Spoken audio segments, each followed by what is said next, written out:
පිළිබඳ සුන්දරත්වයට බලපාන සුන්දරත්වය නැති කරන්න බලපාන විවිධ හේතු කාරණා රෝග පිළිබඳ කතා කරනවා සහ වැඩසටහන් මාලාවක් ඒ ආශ්‍රයෙන් ඉදිරියට කරගෙන යනවා කියන පොරොන්දුව අපි ඔබට ලබා දුන්න. ඉතින් අද දවසේදීත් අපි කතා බහ කරන්න සූදානම් වෙන්නේ ඒදා අපි ආරම්භ කරපු කතාවට අදාළවම වූ කොටසක්. අපි එහෙමනම් විශේෂාංගය ආරම්භ කරමු කතා බහට යන කලින්.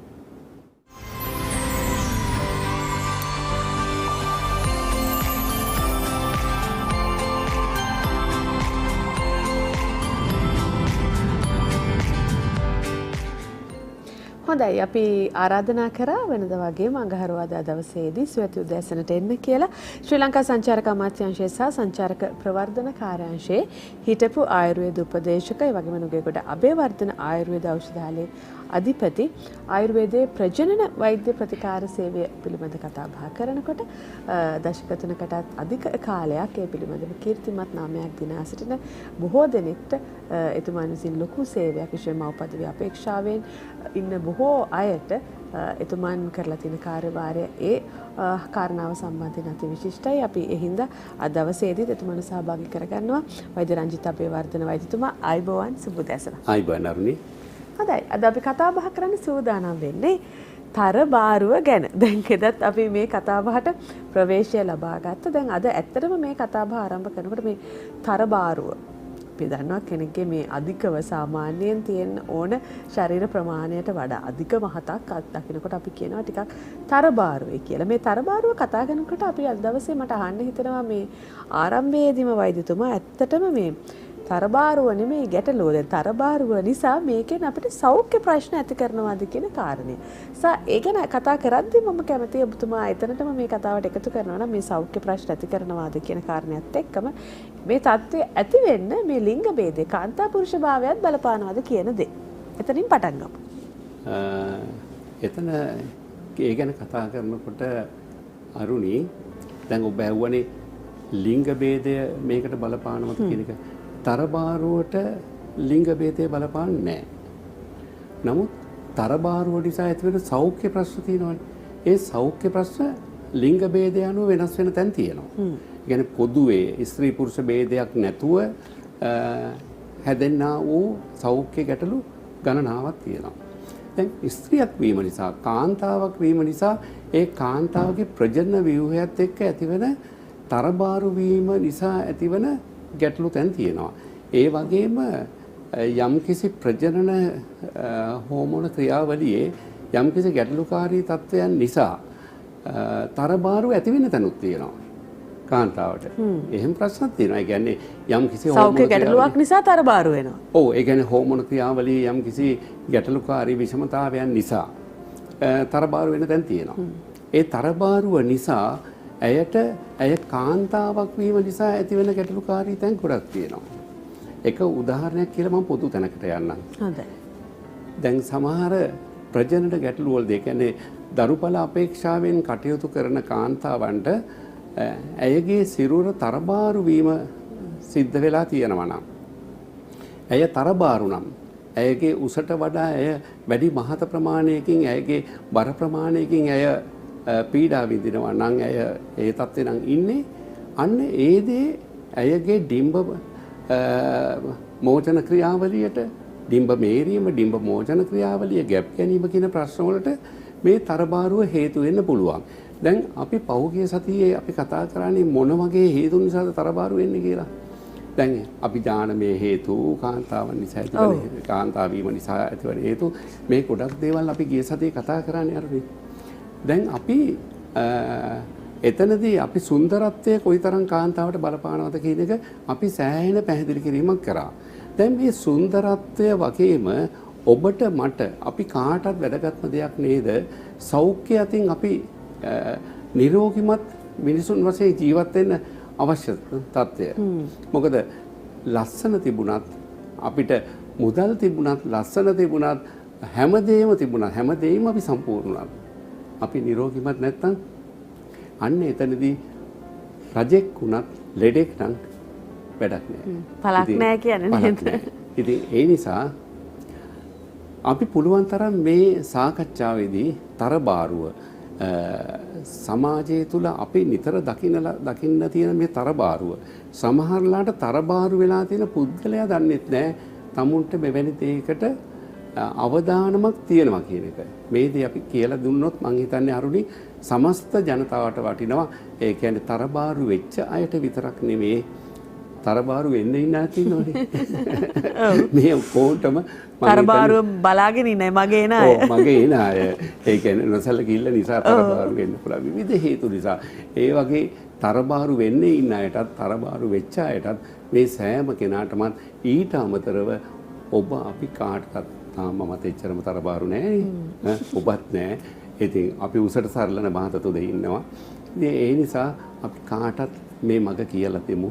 අපි කොහොමද මොකද්ද අපිට වෙන්නේ මේ වගේ රෝගාබාධ මොන වගේද ඒ වගේම මේ නිසා අපි මේ වැළකින්නේ කොහොමද කියන එකත් කියලා දෙන්න එපයි. අනිවාර්යයෙන්. අපි රෝග කියලා දුන්නට විතරක් මදි. මේකෙන් වළකින්නේ කොහොමද කියන එකත් අපි කියලා දෙන්න ඕන. සාමාන්‍යයෙන් අපි ආදරය කරනකොටත් හැඟීමකින් අපි කියනවා නේද මගේ හදවත දුන්නා කියලා. කියනනේ? හදවත මේ හදවත ඔබ ආදරයටත් දෙන හදවත ආදරය ගැන සංකේතවත් කරලා යම්කිසි දෙයක් අඳිනවා නම් ඒ අඳින්නෙත් හදවත. මේ හදවත ලෙඩ වෙන්න පුළුවන්. ඒ නිසා මේ තරබාරුව හෘද රෝගවලට අතවැනීමක් වෙනවා. මේ අතවැනීම සිද්ධ වෙන්න පුළුවන් ක්‍රම ගණනාවක් තියෙනවා.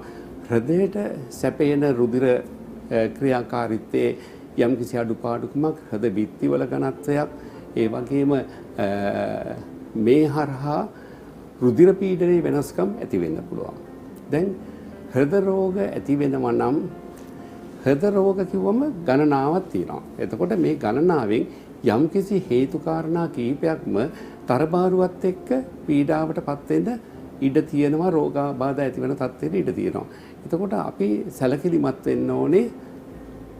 තරබාරු කෙනෙක් නම් අනිවාර්යෙන් හෘදය පිළිබඳ වැඩි අවධානයක් යොමු කරන්න ඕනේ. මොකද හදවත් රෝග රුධිර ගමනාගමනයේ ඒ වගේම heart attack කියලානේ අපි සමාජයේ හදවත් රෝග කියනකට වඩා සමාජ ව්‍යවහාරයේ ඉන්නේ මොකද්ද? heart attacks කියන එක.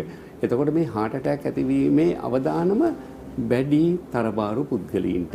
හැබැයි ඒකෙන් කියන්නේ නෑ කෙසඟ සිරුරක් තියෙන සාමාන්‍ය උසට සරලන බරක් තියෙන කෙනෙකුටත් හදවත් රෝග හැදෙන්න පුළුවන්. නමුත් මෙතනදී බලපාන්නේ සම්භාවිතාවය.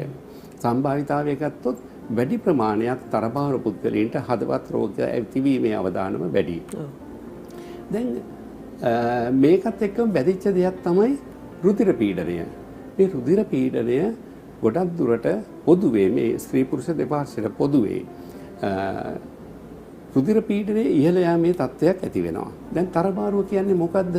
අපේ ශරීරයේ අවශ්‍ය ප්‍රමාණයට වඩා මේද ප්‍රමාණය වැඩි වීම.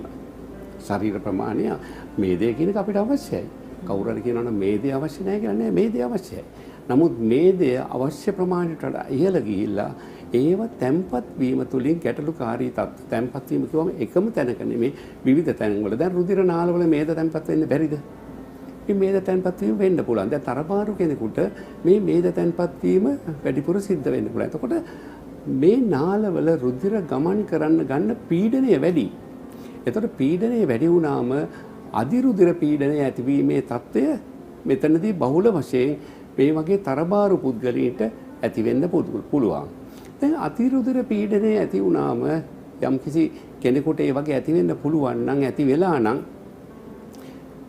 හෘද රෝග ඇති වෙන්න බැරිද?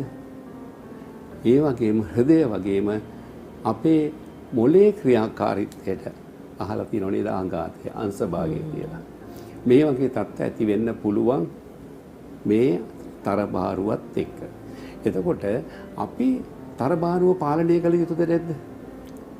අනිවාර්යෙන් මේ ඔබ මේ සාකච්ඡාවට සවන් දී සිටිනවා නම් ඔබ මේ අපේ TV Supreme YouTube නාලිකාව තුලින් වුණත් දැනුවත් වෙන්න පුළුවන්. මේ වගේ සාකච්ඡා ගොඩාක් තියෙනවා. මේ දැනුවත් වීම ලබා ගන්න. මොකද මේ දැනුවත් වුණාම තමයි ඔබ ඔබේ සිරුර ඔබේ ජීවිතය ආරක්ෂා කරගන්න කැප වෙන්නේ. මොකද මේ අද මේ කියලා දෙන කාරණා අපි රෝග තත්ත්වයට පත්වීම විතරක් නෙමෙයි. අපේ ජීවිතයට පවා අනතුරුදායක තත්ත්වයක් තියෙනවා. දැන් අධිරුධිර පීඩනයේ හෘදය වස්තුවට ඇතිවන ඇටැක්ස් මේ දේවල් අපේ ජීවිතයට බලපානවද නැද්ද? ජීවිතයට බලපානවා. ඒ නිසා අපිත් මතක තියාගන්න ඕන දෙයක් තමයි තරබාරුව අපි පාලනය කරගත යුතුමයි. දැන් මෙතනදී තව දෙයක් තමයි මේ මොලේ ඇතිවන ක්‍රියාකාරීත්වය. දැන් මොලේට ආතතිය ඇති වෙන්න බැරිද? දැන් අපි මානසික ආතතිය මොලේත් එක්ක සම්බන්ධ වෙච්ච දෙයක්. මානසික ආතතිය ඇති වෙන්න පුළුවන් අපේ අධික ඕවර් තින්කින් කියලා කියන්නේ. ඕනෑවට අපි හිතන්න ගියාම ඒ වගේම අපේ ජීවිතේ කාර්ය බහුල ජීවිතය තුළට අපිට වින්දනයක් නැති වුණාම අපිට මේ ආතතිය ඇති වෙන තැන් එනවා. ඉතින් ඒ නිසා මේ වගේ දේවල් ඇති නොවන විදියට ජීවිතය විඳවන්න නොව විඳවීමට යොදා ගන්න. විඳීමට. ඔව්. විඳවන්න නෙමෙයි විඳීමට. විඳීමට යොදා ගත්තම අපිට මේක තුල මේ තියෙන ප්‍රශ්න වලින් ගොඩක් දේවල් වලට පාර හදා ගන්න පුළුවන් තැන් තියෙනවා. ඒ නිසා අපි ජීවිතේ වින්දනයත් එක්ක කටයුතු කරන්න අපි පුළුවන් තරම් උත්සාහ කරන්න ඕනේ. දැන් අක්මාවේ ප්‍රශ්න මේ දේ තැන්පත් වීමත් එක්ක අක්මාවේ ෆැටි ලිවර් කියලා වචනයක් අහලා තියෙනවනේ. අක්මාවේ මේ දේ තැන්පත් වීමේ තත්ත්වය ඉහළ යන්න පුළුවන්. දැන් ෆැටි ලිවර් ග්‍රේඩ් 1 තත්ත්වයේ තියෙනකොට අපි ලොකුවට හිතන්නේ නැහැ. අත් වශයෙන් වෛද්‍යවරුන්ත් ඒක ලොකුවට කියන්නේ නැහැ. ෆැටි ලිවර් ග්‍රේඩ් 1 එච්චර ගණන් ගන්න එපා කියලා. නමුත් ඒ ගණන් ගන්න එපා කියන වචනේ කියනවා වගේම මේක ග්‍රේඩ් 2 තත්ත්වයට යන විදියට කටයුතු කරන්න එපා කියන අවවාදයක් දෙන්න ඕනේ. මොකද ග්‍රේඩ් 1 කියන්නේ එච්චර හානියක් තියෙන තත්ත්වයක් නෙමෙයි. එතකොට මේක ග්‍රේඩ් 2 ග්‍රේඩ් 3 ඒ වගේ වෙලා ඉදිරියට ගිහිල්ලා සමහරවිට සිරෝසිස් තත්ත්වයකට උනත් එන්න පුළුවන්. ඒ නිසා මේ තරබාරු පුද්ගලයින්ට අක්මාවේ මේ දේ තැන්පත් වීම මේ ෆැටි ලිවර් තත්ත්වය ඇතිවීමේ අවදානම වැඩි. ෆැටි ලිවර් තත්ත්වයත් එක්කම ජීර්ණ ක්‍රියාවලිය ගැටලුකාරී තත්ත්වයක් නැති වෙනවා. මොකද අක්මාව කියන ඉන්ද්‍රිය ඊටාම අවශ්‍යයි අපේ ආහාර ජීර්ණ ක්‍රියාවලියට. දැන් අක්මාව තමයි අපේ සිරුරේ තියෙන වැඩිම රසායන පදාර්ථ ප්‍රමාණයක් අපේ ජීවිත ක්‍රියාවලියට රුධිරයට එකතු කරන්නේ. එතකොට ආහාර ජීර්ණයට පවා අවශ්‍ය කරන මූලික රසායන පදාර්ථයන් එකතු කරන ඉන්ද්‍රියක් තමයි මේ අක්මාව. එතකොට මේ අක්මාව මේ දේ තැන්පත් වෙලා අක්මාවේ ක්‍රියාකාරීත්වයන් දුර්වල වෙන තත්යකටපත් වුනාම ෆැටි ලිවර් තත්ත්වය බොහොම ඉහළ ගිහිලා සමහරලාට සිරෝසිස් තත්ත්වයකට උනත් non alcoholic cirrhosis කියලා අහලා ඇති. මේ කිසිම මත්පැනක් පාවිච්චි කරන්නේ නැති. දැකලා නැද්ද මත්පැන් පාවිච්චි කරන්නේ නැති යගේ තක්මව සවුත් වෙලා තියෙනවා. එහෙම තත්ත්වයක් වුණත් වෙන්න පුළුවන්. ඒ නිසා ඔබට අක්මාවේ ප්‍රශ්නයක් ඇති වෙන්න, ෆැටි ලිවර් තත්ත්වයක් ඇති වෙන්න බලපාන එකම හේතුව මද්යසාර පමණක් නෙවෙයි. ඔබේ තරබාරුව බලපානවා. තරබාරු වෙන්න අපි ගන්න ආහාර පාන තරබාරු වෙච්ච පුද්ගලයෙක් ගන්න ආහාර පාන වල ක්‍රියාකාරීත්වය මේ සියලුම දේ අක්මාවේ රෝගී තත්ත්වයටපත් වෙන්න තියෙන අවදානම ඉතාමත් වැඩි. දැන් ඒ නිසා අපි අක්මාවත් පරිස්සම් කරගත යුතු නැද්ද? ඒතර කොහෙද පරිස්සම් කරගන්න ඕනේ නැත්තේ? මුළු ශරීරයෙන් පරිස්සම් කරගන්න ඕනේ. ඒ කියන්නේ තරබාරුව අපේ මුළු සිරුරත් එක්කම බැඳිච්ච දෙයක්. සිරුරේ එකම තැනක්වත් නැහැ තරබාරුව නිසා බලපෑමක් ඇති වෙන්නේ නැහැ කියන තැන. ඒ කියන්නේ සියලුම ඉන්ද්‍රියන් වලට බලපානවා. සියලුම ඉන්ද්‍රියන් වලට. දැන් අපි තව දෙයක් අපි හිතලා බලමු. නිතරම අපි අහනවා නේද ආතරයිටිස් රෝග ගැන. මේ තරබාරුව ආතරයිටිස් වලට කොච්චර බලපෑමක් ඇති කරනවද? දැන් ආතරයිටිස් කියන්නේ විශේෂයෙන්ම අපි ආතරයිටිස් හැටියට සලකන්නේ මේ සංදි වේදනාවන්නේ. දැන් මේ සංදි වේදනාවන් වලදී දෙපයට ඇතිවෙන වේදනාවන්නේ අපි වැඩිපුරම දකින්න අපිට හම්බ වෙන්නේ. මේ දෙපයට වැඩිපුරම වේදනාවක් නැති වෙන්න බලපාන මූලික හේතුවක් තමයි අපේ සිරුරේ බර ප්‍රමාණය වැඩි වීම. දැන් මේ බර ප්‍රමාණය වැඩි වෙනකොට උකුල් අස්තියටත් ධනිස් අස්තියටත් ධනිස්යෙන් පල්ලෙහා කොටස් වලටත් මේ සෑම තැනකටම මේ පීඩනය බලපාන. එතකොට තමුන්ගේ අස්ති වලට දෙපයට ඔසවාගෙන ඉන්න බැරි බරක් උස්සගෙන ඉන්නේ. ඒ උස්සගෙන ඉන්න බැරි බරක් උස්සගෙන ඉන්නකොට අර පීඩාවට දෙපයපත් වෙනවා. ඒ දෙපයපත් වෙන නිකන් නෙමෙයි උකුලත්. ඔබ දන්නවද මේ උකුලට ඒ අපහසුතාව වෙනකොට මොකද උකුල මේ වේට් එක උකුලට ඇවිල්ලා උකුලෙන්නේ අපි දෙපයට කකුල් දෙකට දෙපැත්තට බෙදෙන්නේ.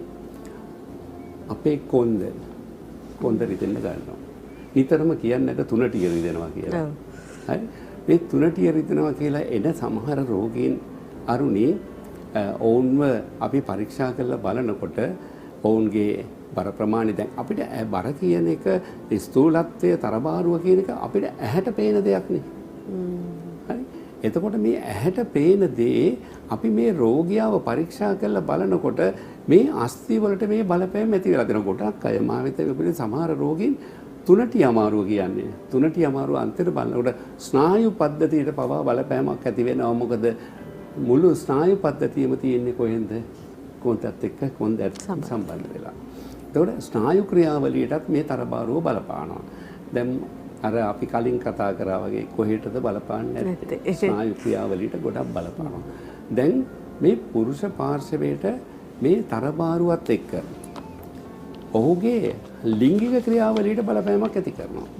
මේ තරබාරුව ලිංගික ශක්තිය, ලිංගික ක්‍රියාවලිය, ලිංගික හැසිරීම අඩපණ වෙන අපහසුතාවයට පත් කරන තැන. ඒ කියන්නේ ඇඟ මහත වුණාට වැඩක් නැහැ. ඔහු ලිංගික අතින් දුර්වල වෙන්න පුළුවන්. ඒ නිසා ඔබ පුරුෂයෙක් නම් ඔබ අනිවාර්යෙන් පිරිමි පාර්ශවය හොඳින් තේරුම් ගන්න, තමුන්ගේ බර පාලනය කරගන්න, විශේෂයෙන්ම උදරය අසීමිතව විශාල වීම තමුන්ට යුග ජීවිතයක් සතුටින් ගත කරන්න පවා අපහසුතාවයකට පත් වෙන එක්තරා කාරණාවක්. ඒ නිසා පිරිමි පාර්ශවයේ මේ ගැන ඉතාම අවධානය යොමු කරන්න අපි කාටත් සතුටින් ඉන්න අවශ්‍යයිනේ. අපි මීට සති 3කට විතර ප්‍රථම අපි ලිංගික ජීවිතය ගැන විශාල කාරණා ටිකක් අපේ ප්‍රේක්ෂකින්ව දැනුවත් කරා. දැන් මේක එවැනි ගැටලුවක් ඇති වෙන්න පුළුවන් තැනක්. ඒ නිසා තරබාරුව පිරිමි පාර්ශවය පාලනය කළ යුතුද නැද්ද? ඒ නිසා මේ ගැනත් හොඳින් අවධානය යොමු කරලා කටයුතු කරන්න. දැන් අපි කාන්තාව ගැන චුට්ටක් කතා කරමු. කතා කරමු. චුට්ටක් කොට කාන්තාවට තමයි ගොඩක් කතා කරන්න දේවල් වෛද්‍යතුමාගේ වගේ ඉතුරු වෙලා තියෙන්නේ. කාන්තාව තරබාරුවේදී ගොඩක් හිතන්නේ හැඩය ගැනනේ. ඇඟේ හැඩේ වෙනස තමයි ලොකුම මේ හිස රදය වෙන්නේ. මොකද කාන්තාවක් හැමතිස්සෙම තමුන්ගේ සිරුර ආකර්ෂණයත් එක්ක බඳවගෙන තියෙන්නේ. ඒ කියන්නේ තමුන්ට ලස්සනට ඉන්න ඕනේ. තමුන් දිහා සමාජයේ ඇස තමුන් වෙත යොමු විය යුතුයි. ඒ නිසා කාන්තාව කියන්නේ එහෙම සිතුවිලිත් එක්ක ඒක කිසිම වරදක් නෑ. මොකද එච්චරටම සුන්දර ලෝකෙ තියෙන සුන්දරම දේ කතා කරොත් කාන්තාවනේ. එතකොට මේ කාන්තාව තරබාරුවේදී ඇයගේ සිරුරේ හැඩතල වෙනස් වීම වලට ඇය ලක් වෙනවා.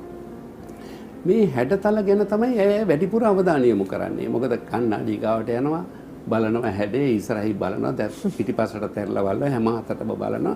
බලලා හිතන්නේ හැඩය ගැනනේ. නමුත් සෞඛ්‍ය ගැන නෙමෙයි මේ හිතන්නේ, හැඩය ගැන, ආකර්ෂණය ගැන. හැබැයි ඔබ දන්නවද හැඩය වගේ මේ හිතන්නේ සෞඛ්‍ය ගැන. තවත් එතනදී තව දෙයක් කියන්න තියෙනවා. හැඩය හොඳින් ආරක්ෂා කරොත් සෞඛ්‍ය ගැටලුත් ගොඩක් අඩු වෙනවා. හැඩය හොඳින් ආරක්ෂා කරොත් සෞඛ්‍ය ගැටලු ගොඩාක් අඩු වෙනවා. දැන් මේ තරබාරු වීමත් එක්ක කාන්තාවට ඇතිවන මූලිකවම ගැටලුවක් තමයි ආර්තව ගැටලුව. ආර්තවේ නිසි පරිදි නොවීම, ඒ කියන්නේ නිසි දිනවලට නොවීම, ආර්තවේ ප්‍රමාද වෙනවා. සමහර වෙලාවට ආර්තවය සිද්ධ වෙලා අධික රුධිර වාහනයක් සිද්ධ වෙනවා, නතර කරන්න බැරි තරම් රුධිර වාහනයක්. ඒ නිසා මේ වගේ දේවල් තරබාරු අයට වැඩිපුර ඇතිවීමේ අවදානමක් තියෙනවා. දැන් මේවත් එක්කම ඔබ විවාහක කෙනෙක් නම්, විවාහ වෙන්න අපේක්ෂාවෙන් සිටින කෙනෙක් නම් අනාගතයේ දරු පැටියෙක් ගැන හිතනවා. විවාහක කෙනෙක් නම් වර්තමානයේ හිතනවා. එතකොට මේ දෙකටම තරබාරුව බලපෑමක් ඇති වෙන්න පුළුවන්. දැන් කෙනෙක් මෙතනදී තර්ක කරන්න පුළුවන් මහත අයටත් දරුවෝ ලැබිලා නැද්ද? ලැබිලා තියෙනවා. හැබැයි මෙතනදී අපි කියන්නේ මේ සෑම තරබාරුව තියෙන කෙනෙකුටම, සෑම ස්ථූලත්වයට පත් වෙච්ච කෙනෙකුටම මේක වෙනවා කියන එක නෙවෙයි. මේ ස්ථූලත්වය ඇයගේ හෝමෝන ක්‍රියාවලියට, ඇයගේ ඩිම්බ මෝචනයට, ඇයගේ ඩිම්බයේ සරු බවට මේ බලපෑමක් ඇති වුණොත් තමයි මේ ගැටලුව ඇති වෙන්නේ. එහෙම නැතුව තරබාරු වෙච්ච සෑම කෙනෙකුටම දරුවෝ ලැබෙන්නේ නැහැ කියන දෙයක් නෙමෙයි. ඒ ගැන කිසි විවාදයක් නැහැ. තරබාරු වෙච්ච අයටත් දරුවෝ ලැබිලා තියෙනවා. ඒ කියන්නේ හැමෝටම එකම තේ වුණත් බලපාන විදිහ වෙනස් වෙන්න පුළුවන් කියන එකට. දැන් අපි කලින් කතා කරානේ හෘද රෝග ගැන, අධිරුධිර පීඩනය ගැන. දැන් සමහර මේ අවස්ථාවෙත් මේක බලන තරබාරු කෙනෙක් කියන්න පුළුවන් මේ මොකක්වත් මට නෑ නේ. මේ ડોක්ටර් මොනවාද මේ කියන්නේ මහත් වුණා කියලා එහෙම ලෙඩ නෑ කියලා. අද නැති වෙන්න පුළුවන් අනාගතේ වෙන්නත් පුළුවන්. ඒ වගේම ඔබට එවැනි ආබාධයක් ඇති නොවි තරබාරුව නිසා අපි මේ කියමු වෙනත් දෙයක් ඇති වෙන්න පුළුවන්.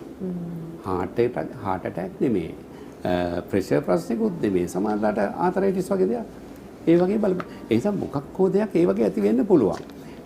කාන්තාව විශේෂයෙන් සැලකිලිමත් වෙන්න තමුන්ගේ සිරුර තරබාරු වීම තමුන්ගේ ප්‍රජනන ක්‍රියාවලියට ප්‍රජනන හෝමෝන ක්‍රියාවලියට තමුන්ගේ මේ ඩිම්බ මේරීමේ ක්‍රියාවලියට විශාල බලපෑමක් තරබාරුවත් එක්ක ඇති වෙනවා. දැන් සෑම තරබාරු කාන්තාවක්ම වෛද්‍යවරයෙක් වෙත යොමු වුණාම ඇයගේ බර ප්‍රමාණය බලලා අනිවාර්යෙන් දරුවෙක් බලාපොරොත්තු වෙන කෙනෙකුට විශේෂයෙන් අවවාද කරනවා බර අඩු කරගන්න. ඒක ආයුර්වේද වෛද්‍යවරු වශයෙන් අපිත් අපේ වෛද්‍ය ක්‍රමය තුළ උපදෙස් දෙනවා. දැන් මා වෙත යොමු වෙනවා සමහර කාන්තාවන් දරුවන් නැතුව මෙවැනි සූලත්වයට පත් වෙච්ච අය. ඔවුන්ට අපි විශේෂයෙන් දෙන අවවාදයක් තමයි සිරුර බර අඩු කරගන්න කියන එක. සූලත්වය අඩු කරගන්න කියන එක. ඊට පස්සේ ඔවුන්ට අපි උපදෙස් දෙනවා ආහාර පාලනය කරන්න, ව්‍යායාම කරන්න, ඖෂධ ටික නිවැරදිව කරන්න. මොකද බෙහෙත් විතරක් නෙමේ වෛද්‍යවරයා දෙන උපදෙස් පිළිපැදිය යුතුයි. ඔබ දන්නවද ව්‍යායාම කරන්න කිව්වම වෙන වැඩි. දැන් ඊට පස්සේ ප්‍රතිකාර ගන්නාම මම ආනවා ඔබ ව්‍යායාම කරාද? ඔව් ડોක්ටර්. කොච්චර විතර කරාද? විනාඩි 10ක් විතර. මේ විනාඩි 10ක ව්‍යායාමයේ කියන එක සුලත්වයේ අනුව ගොඩක් දුරට මදි වෙනවා. ඒකට හේතුව අපි ව්‍යායාම කරනකොට අපේ මේදය ක්ෂණිකව අඩු වෙන්නේ නැහැ.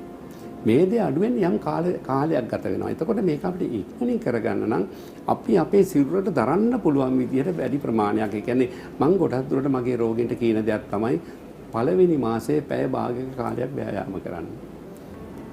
දෙවෙනි මාසය වෙනකොට ඒක විනාඩි 45කට වැඩි කරනවා. ඒ වගේ ක්‍රමානුකූලව වැඩි කරනවා. දැන් අපි රෝගියෙකුට කිව්වොත් මේක පැයක් ව්‍යායාම කරන්න මෙහෙම කරන්න කියලා අවවාද දුන්නා. අපි උපදෙස් දුන්නම සමහරලාට පැයක් කරන්න නෙමෙයි ඒ රෝගියාට ඒක වැඩි වෙලාවක් කරන්න බෑ මහන්සි. මොකද මේ තරබාරු අයට සිද්ධ වෙන තව දෙයක් තමයි හුස්ම ගැනීමේ අපහසුකම් ඇති වෙනවා. දැකලා නැද්ද මහත අය ටිකක් ඇවිද්දාට පස්සේ නතර වෙලා හති දානවා. හුස්ම ගැනීමේ අපහසුකම් ඇති වෙනවා. මේක ඇදුම නෙමෙයි. ඒ කියන්නේ හුස්ම ගැනීමේ අපහසුකමක් වෙනවා. නමුත් ඇදුම රෝගය වුණත් මේ නිසා ඇති වෙන්න පුළුවන්. හැබැයි හුස්ම ගැනීමේ අපහසුතාවය වෙච්ච පමණින්ම ඒ ඇදුම නෙමෙයි. මේ තරබාරුව නිසා ඒ தත්ත්වය සිරුරට දරා ගන්න බැරි වෙහසක් දරනවා ඔහුගේ කටයුතු කරන්න. එතකොට වැඩි වෙහස නිසා ඉක්මනින් වෙහසටපත් වීමක් වෙනවා, හුස්ම ගැනීමේ අපහසුාවක් වෙනවා.